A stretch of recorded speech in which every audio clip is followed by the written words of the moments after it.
back now to finish up what I call the fun part of doing this table. While I was off camera, I went ahead and did a second coat of chalk paint on this. I just didn't video because I figured you probably didn't want to see slap it on part 2. But anyway, we'll get that second coat slapped on. So like I said, now it's time for the fun part.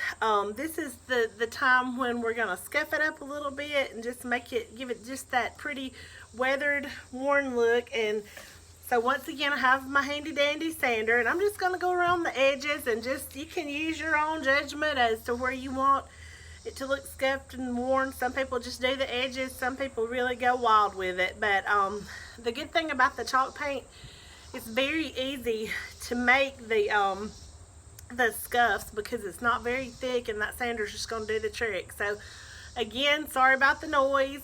See you in a minute.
That a little closer so that you can see some of those scuffs, and it's just not wanting to show up really good on camera, but it just gives it that those nice little weathered edges.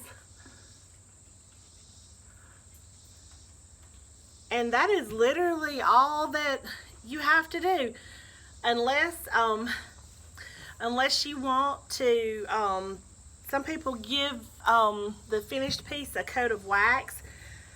The only wax that I've used is this SC Johnson's paste wax. It just gives it a little bit of protection. Some people do the antiquing wax, which kind of gives it the antique looking finish, that the kind of patina that a lot of people like. Some pieces I will even put a clear coat on after it's finished.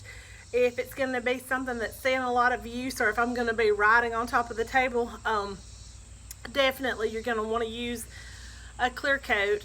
If you do use a clear coat though, make sure if you're using white paint that you do make sure that whatever clear coat you use is a non-yellowing formula, because some of that clear coat and varnish will turn white pieces yellow, and you don't want that. That's just not too cute. But so you have options if you want to do something more to a piece at this point, or just leave it as is. I'm going to leave this one as is, unless I do decide to sand off the top and stain it and leave the legs white, because I'm thinking that would be super cute too.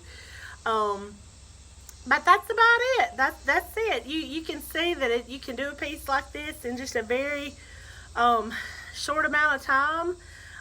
It's a good piece that you can just knock out on a Saturday morning or for a weekend project. You know, obviously bigger pieces are going to take a little bit longer, but chalk paint's great. Everything goes really quickly when you're using chalk paint. So I hope you've enjoyed my very first YouTube video, and I would love it if you would subscribe. And I hope to be bringing you something else soon. Thanks so much